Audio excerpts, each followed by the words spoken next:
तो अशोक चौधरी जी जब संकट में होते हैं तब दलित उनको याद तो आता है। अगर ऐसी बात है अशोक चौधरी जी, हम आपको कहना चाहें, अगर आपको जब संकट होता है तब आपको एहसास होता है, फील होता है कि हम दलित हैं, तो आपको हम चाहते हैं कि बार बार अशोक चौधरी जी को संकट हो, ताकि उनको एहसास हो कि हम उसी समाज से आते हैं जिस समाज से वेद प्रकाश हैं, सतीश दास हैं, ये लोग मेरे हैं। नहीं तो भुला जाते हैं, अच्छा समय आया अशोक चौधरी हम लोग को भूल जाते हैं।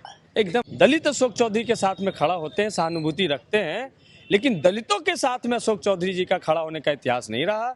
चाहे अगर रहता तो आज बोलते चीफ जस्टिस। हाँ, आज चीफ जस्टिस पे नहीं बोल रहे हैं। उनकी माता जी आरएसएस का निमंत्रण ठुकराती हैं। सनातनी को लगता है कि आरएसएस का कोई निमंत्रण ठुकरा सकता है। उसके घर में बुलडोजर चलेगा? क्या उस पे बुलडोजर चलेगा? नहीं चलेगा। हम हनुमान और बंदर लोग का बात नहीं करते। मोदी जी का एक भाषण याद है? हाँ, हमारे सीने पे, हाँ, हमारे सीने पे चला दो लेकिन दलित पर नहीं चलाओ। हाँ। लेकिन आज हर एक जगह दलितों पे हमला हो रहा है। क्या सतीश दास का टिकट कट रहा? चीफ जस्टिस ऑफ इंडिया जो दलित समाज से आते हैं, BR गवई, उन पर जूता फेंका गया एक मनुवादी वकील के द्वारा। राकेश किशोर नाम है उसका, जातिवादी कीड़े का नाम राकेश किशोर है। इसको लेके पूरे देश में विरोध हो रहा है, खास करके जो बहुजन समाज के लोग हैं। लेकिन सबसे बड़ी बात, जो दलित समाज के नेता हैं वो इस पर मौन साधे हुए हैं, खास करके वो जो सत्ता में है। विपक्षी दलों में जैसे राजद है, उसके नेता तेजस्वी यादव ने लिखा फेसबुक पर, ट्विटर पर, और कई भी दल हैं, राहुल गांधी ने भी लिखा, सतीश दास जी मखदूमपुर से विधायक हैं RJD से, और अम्बेडकरवादी विधायक हैं, युवा विधायक हैं। इनसे जानेंगे कि चीफ जस्टिस ऑफ इंडिया पर जूता फेंका जाता है मनुवादी के द्वारा, क्या कहेंगे। और कहता है कि हमको दिव्य शक्ति ने ऐसा करने को कहा था, हमको इसको लेके कोई अफसोस पछतावा नहीं है, ना हम माफ़ी मांगेंगे। देखिए, एक संजोग है कि या प्रयोग है कि chief justice of India BR Gavai साहब जब कुर्सी पे बैठते हैं तो 100वां साल होता RSS का, और 5 तारीख को उनकी माता जी RSS का निमंत्रण ठुकराती हैं, पत्र लिखती हैं, और उसके बाद सनातनी को लगता है कि RSS का कोई निमंत्रण ठुकरा सकता है, उस कुर्सी पे बैठा रह सकता है। कुर्सी पर चीफ जस्टिस ऑफ इंडिया हो या भारत के राष्ट्रपति प्रधानमंत्री कोई दलित बन जाए, मनुस्मृति के अनुसार तो सबसे नीचे है। संविधान ने उसको ऊंचा बैठाया, लेकिन जो मनुस्मृति और RSS के मानसिकता के अनुसार, बंच ऑफ थॉट के अनुसार तो नीचे है। और इसी वजह से राकेश किशोर ने, जो एक मनुवादी, जो अपने आप को सनातनी, जो अपने आप को संघी स्वयं कह रहा है, उसने ये हिमायत की। हिमायत करने के बाद क्या गृह मंत्री उस पे देशद्रोह का मुकदमा चलाएंगे?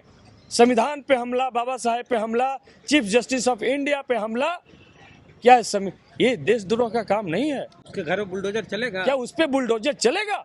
नहीं चलेगा, क्योंकि संघी होना संविधान से ऊपर होना के बराबर है। संघी होना सबसे ऊपर होने की श्रेष्ठता देता है। तो इसीलिए आज पूरा बहुजन समाज के लोग ये समझ लें कि जो मनुवाद के चाशनी में 2014 के बाद जो एक हिंदू मुस्लिम अगड़ा पिछड़ा जो बताया जा रहा है, ये कुछ नहीं है। ये भारत के संविधान को खत्म करके ये मनुस्मृति को स्थापित करना चाहते हैं, और उनके बचाव में CJI जो है वो तो माफ कर दिए। ये CJI माफ कर दिए, लेकिन हम कहते हैं कि इससे घृणित कुकृत क्या होता है कि उसके पहले इस तरीके का कृत हो तो बड़े बड़े कथावाचक उचकाने का काम किए कि उनको रोड पे भी प्रतिरोध का सामना करना पड़ेगा। मतलब डायरेक्ट इनडायरेक्ट आप धमकी दे रहे हैं कि आप कानून के कितनों बड़ा ऊंचा कुर्सी पर हैं, लेकिन आप दलित हैं। ये उनको बार बार एहसास राष्ट्रपति हो गए, मंदिर जाते हैं कोविंद साहब, उनके साथ मंदिर में भेदभाव होता है। मांझी जी मंदिर जाते हैं, मंदिर धुलाया जाता है। चीफ जस्टिस बन गए दलित, तो उन पर जूता फेंका जाता है। तो कहा जाता है कि दलित अब सब बराबर है, अब तो जातिवाद है ही नहीं। तो प्रधानमंत्री को बताना, सबका साथ और सबका विकास का मॉडल यही ना है। ये जो बीजेपी आरएसएस का मॉडल है, सबका साथ सबका विश्वास और दलितों का सब सत्यानाश। मोदी जी का एक भाषण याद है, हाँ हमारे सीने पे हाँ, हमारे सीने पे चला दो लेकिन दलित पर नहीं चलाओ। हाँ, लेकिन आज हर एक जगह दलितों पे हमला हो रहा है। क्या आज मोदी जी कहेंगे? यूपी के रामराज में आपने देखा हाँ, कि किस तरीके से हरिओम वाल्मीकि के साथ हाँ, इंसानियत को शर्मसार करने वाला, उतना क्रूर तरीके से तो कोई जानवर को भी नहीं मारता, उस तरीके से मारा गया, मॉब लिंचिंग हुआ। अच्छा सर, अब इस तरह की जो बातें आ रही है कि कोई दलित नेता बोल नहीं रहे हैं, आप हिम्मत कर रहे हैं चुनाव के समय में बोलने का, जबकि बाकी चिराग पासवान बड़े दलित नेता हैं और भी बड़े दलित नेता हैं, मांझी जी मौन धारण कर लिए। देखिए भाई, हम हनुमान और बंदर लोग का बात नहीं करते। ये है हनुमान बंदर, तो आप समझ सकते हैं कि जो भाई मोदी जी का अपने से कहता हो कि हम हनुमान हैं, कोई कहता है कि भाई हम मोदी जी का बंदर हैं, तो उनसे क्या उम्मीद रख सकते हैं? वो सिर्फ दलित तभी तक हैं जब तक उनको रिजर्व सीट से चुनाव लड़ना है। चुनाव खत्म, सारा ठाठ बाट देखिए उनका वही आरएसएस कल्चर वाला, एक बीता देखते हैं, लपेटते हैं, ठीक है। और बाबा साहब का भी नाम लेते हैं। अब मांझी जी तो एक बार हिम्मतों किए सही बात बोलने का, और जब 10 करोड़ रुपया इनाम घोषित हुआ जीव का, तो तुरंत देखिए कि जा करके राम मंदिर में दर्शन करने गए। वैष्णो देवी जा करके दर्शन करके आए, और तब भाजपा जब शुद्ध उधर से हुए, तब भाजपा ने उनको गठबंधन में लिया और उनको सीट दिया। तो ये तो मानसिकता है कि सत्ता के खातिर संविधान की हत्या हो, भारत की दलितों के हत्या हो, सबका अपमान हो, वो सब चीज बर्दाश्त करेंगे सिर्फ कुर्सी के खातिर। यही है चिराग मॉडल, यही है मांझी मॉडल। एक सवाल करेंगे कि एक प्रशांत किशोर का नाम सुने हैं? हाँ, सुन तो रहे हैं, मनुवादी मीडिया में पूरा धूम मचाए हुए हैं। बीएसपी की इतनी चर्चा नहीं है मीडिया में। बीएसपी जिसका एक वोट बैंक है, जिसने 4 बार मुख्यमंत्री यूपी में बनाया, राष्ट्रीय पार्टी, पहली बहुजनों की राष्ट्रीय पार्टी बनी, उसकी चर्चा आप नहीं सुनेंगे। माले जो 16 जिसके विधायक 2-2 सांसद, उनकी बात चर्चा कभी 12 विधायक, उनकी से कभी चर्चा सुना? लेफ्ट के सीपीआई सीपीएम की चर्चा कभी आपने बिहार में सुना? लेकिन जो गांधी मैदान में 2000 आदमी नहीं जमा कर पाए, उनकी चर्चा लग रहा है कि बीजेपी जदयू सबसे आगे चल रहा है। ऐसे मुख्यमंत्री के दावेदार जो अभी एगो वार्ड सदस्य का चुनाव नहीं जीत पाए हैं, वो मुख्यमंत्री का दावेदार हो रहे हैं। अरे सब नेता डर रहे हैं बोलने के, उसके खिलाफ आप बोल रहे हैं। अरे बे, डर, मनुवादी मीडिया कितना बिका हुआ मीडिया है कि इस तरीके का कृत कर रहा है कि जनमत को नजरअंदाज करके अल्पमत को सेंटर में स्थापित करने की कोशिश कर रहा है। क्या है प्रशांत किशोर का बिहार में योगदान? जब छात्रों पे लाठी चल रहा था तो प्रशांत किशोर कहाँ थे? प्रशांत किशोर कंबल लेके भाग गए थे। आपने देखा कि उनका यूटिलिटी वैन की पूरी देश दुनिया में चर्चा हुई। नहीं, कह रहे हैं कि वो पिछड़े नेताओं को टारगेट कर रहे हैं भाई साहब। भाई वो तो साफ साफ है कि भाई उनके बुक से जीवेश मिश्रा गायब है, जो नकली दवाई कोर्ट ने दोषी साबित किया, उनकी जुबान पे चर्चा भी नहीं करते हैं। मंगल पांडे जी का तो एक बार चर्चा की है, उसके बाद पता नहीं कहा गया कि भाई क्या डील हो गया कि अब उसके द्वारा नहीं चर्चा करते हैं। आपका भी खाता खोल देंगे पर्ची। अरे भैया, हम जानते हैं कि पंडित जी हैं तो खाता खोलवे करेंगे, पर्ची, हाँ पर्ची निकालवे करेंगे। धीरेन्द्र शास्त्री से प्रेरित है, ठीक है। तो प्रशांत नहीं, तो अबरी जबरदस्त जवाब मिला। अशोक चौधरी को प्रशांत किशोर पांडे ने कहा कि 7 दिन के अंदर अगर अशोक चौधरी हमसे माफी नहीं मांगे और अपना मुकदमा वापस नहीं लिया तो 500 करोड़ के भ्रष्टाचार, कथित भ्रष्टाचार की पोल खोलेंगे। अशोक चौधरी ने कहा दलित के बेटा डरने वाले नहीं है, तुमको जो करना है करो। और 7 दिन से ज्यादा हो गया, प्रशांत किशोर ने कोई कुछ खुलासा नहीं किया। नहीं, हम अशोक चौधरी जी देखिए अशोक चौधरी जी के बारे में क्या कहें। अशोक चौधरी जी सर्वदलीय हैं हाँ।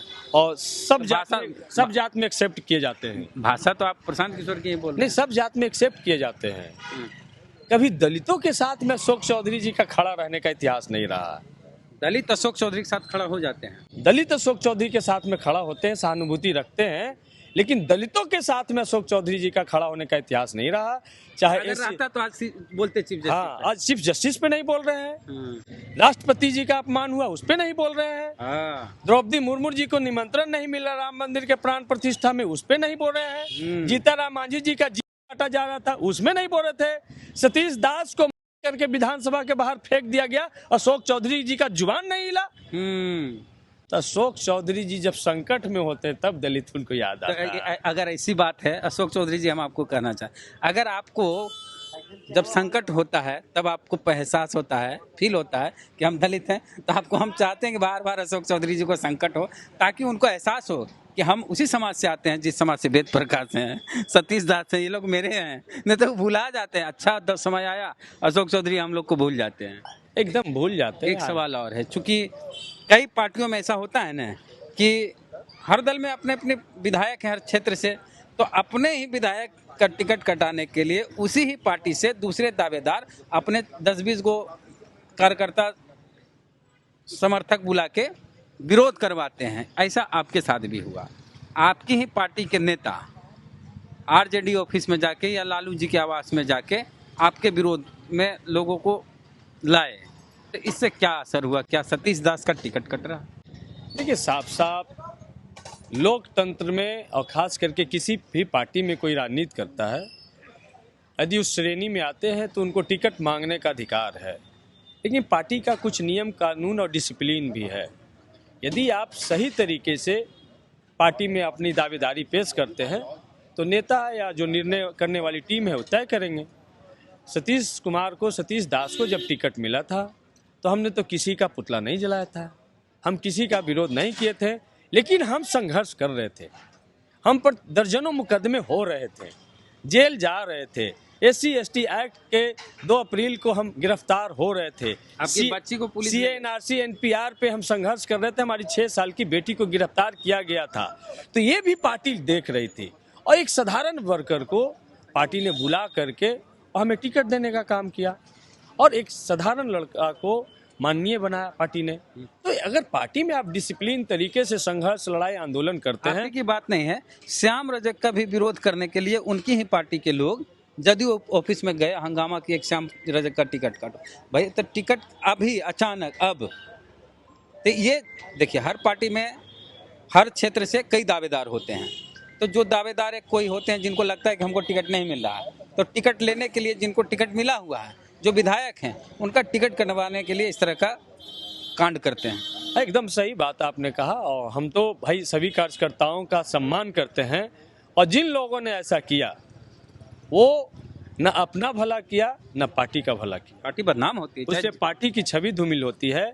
आज विपक्षी दल को इसको सेंटर में लाने का मौका मिलता है, इस पे डायलॉग और डिस्कशन होता है, तो बहुत मेहनत कर रहे हैं तेजस्वी यादव जी, पार्टी के एक एक वर्कर मेहनत कर रहे हैं कि 20 साल की NDA सरकार को हटा करके और इंडिया गठबंधन, महागठबंधन की सरकार बनाए। तो हम सब लोग का लक्ष्य एक होना चाहिए और टिकट के लिए अनुशासित तरीके से, डिसिप्लिन तरीके से आप अपनी दावेदारी पेश कीजिए, आपके दावेदारी पे विचार किया जाएगा। लेकिन यदि आप उच्छृंखलपन दिखाएंगे, यदि आप इस तरीके के आक्रामक दिखाएंगे, तो इससे पार्टी की छवि धूमिल होती है। सतीश दास के 5 साल का कार्यकाल का हिसाब आपका तो काम है। तेजस्वी जी देखें, आप लाइब्रेरी बनाए कई जगह, तेजस्वी जी खुद उद्घाटन करने गए, तो काम उम को लेकर आपके लिए विरोध नहीं है। लेकिन अगर एक बात के लिए विरोध है कि बहुत लोग चाहते हैं कि खास करके दलित समाज से, शेड्यूल कास्ट समाज से जो विधायक हों, गुलाम हो, रबड़ स्टैंप हो, समझ गए, वो बोलने वाले नहीं हो, सदन में दहाड़ने वाले नहीं हो, और स्व विवेक से शिक्षा पर, स्वास्थ्य पर, समझ गए बात, मतलब बुनियादी डेवलपमेंट कहने का विधायक हो, लेकिन मैं विधायक को। अच्छा, एक अकलू राम जी की हम चर्चा कर रहे थे, मोहनिया से जो चुनाव के लिए दावेदारी प्रस्तुत कर रहे हैं, उनको हम एक चीज बोले कि आप जेब से सतीश दास हैं। सब कुछ आपका ठीक है, लेकिन जेब से आप सतीश दास हैं, माने गरीब हैं। अकलू राम जी बहुत सीनियर वर्कर हैं। नहीं, हम जो बोले जेब से, हाँ, मिशनरी हैं, और जो आपने कहा कि आर्थिक रूप से वो कमजोर हैं, जेब से लेकिन सतीश दास होना। विचार से बहुत मजबूत हैं। हाँ। और अकलू राम जैसे वर्कर का पार्टी को में सम्मान है, इसीलिए वहाँ मेन पार्टी को जिला अध्यक्ष है, मोहनिया जैसा मजबूत जगह से जिला अध्यक्ष है। और हम सब लोग चाहते हैं कि संगीता जी के जाने के बाद वहाँ ऐसे कार्यकर्ता सदन का सदस्य बने, तो अंबेडकर, फूले, परियार, जगदेव, कर्पूरी, ये तमाम के विचारधाराओं को मजबूती अच्छा, मिलेगी। जेब से सतीश दास होना मतलब गरीब होना, ये मुहावरा हो गया। जेब से सतीश दास होना मतलब आर्थिक रूप से आप गरीब हैं। तो 5 साल हो गए विधायक जी, आप भी आज भी आप सतीश दास हैं जेब से? एकदम सतीश दास हैं, और मेरे एक एक चीज को चेक किया जा सकता है। हम इसलिए प्रशांत किशोर ने लगे। पिछले साल का हलफनामा, और इस बार पार्टी मौका देती है, जनता मौका देती है, जो हलफनामा दायर करेंगे उसमें सभी चीज साफ साफ दिख जाएगा। बहुत बहुत और धन्यवाद हम सर। सब लोग चाहते हैं, ज्यादा लंबा हो जाएगा सर। हम सब लोग चाहते हैं सर, हम नहीं क्लोज सर, कर रहे हैं। ज्यादा हम देर सब लोग चाहते हैं कि जेब से सतीश दास हो, लेकिन विचार से भी सतीश दास हो। वाह, बहुत बढ़िया। जय भीम, जय भारत। प्रतिक्रिया कमेंट बॉक्स में दें।